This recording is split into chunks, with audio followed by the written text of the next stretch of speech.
மொத்தமா பேலன்ஸ் இல்ல. இப்படியாடா credit card தேய்ப்ப? நீ தேய்ச்சு தேயில அதுல இருந்து நம்பரே போயிருக்கும் போல இருக்கு. மா பாதி பாதியா தேய்ச்சிட்டோம்.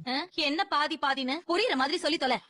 கார்டு இப்போ ஐஸ்வர்யா கையில இருக்கு. அவ தேய்ச்சதான் இப்போ ஸ்டேட்மெண்டா வந்திருக்குன்னு நினைக்கிறேன். சூர்யா கூட வெளிய போறப்போ எல்லா இடத்துலயும் அவன் தான் செலவு பண்றான். அப்போ அவ என்ன சொன்னானா, எல்லா செலவையும் நானே பண்றேன்னு சொல்லி நீ ஃபீல் பண்ணுவ, உன் மச்சனச்சி கல்யாணத்துக்கு நீ செலவு பண்ண முடியலையேன்னு நீ வருத்தப்படக்கூடாது, அதனால நீயும் பண்ணுன்னு சொன்னா.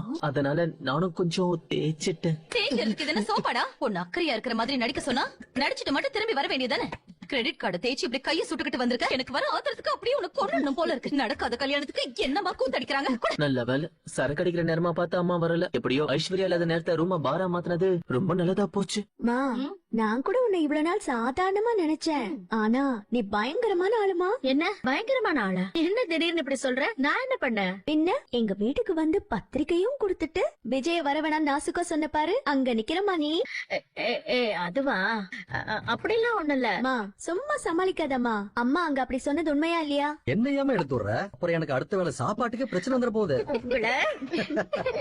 ஐயோ, நான் ஒரு முக்கியமான விஷயத்த மறந்தே போயிட்டேன். விஜய் பிரபாக்காக என்கிட்ட ஒரு கிஃப்ட் கொடுத்து விட்டார்.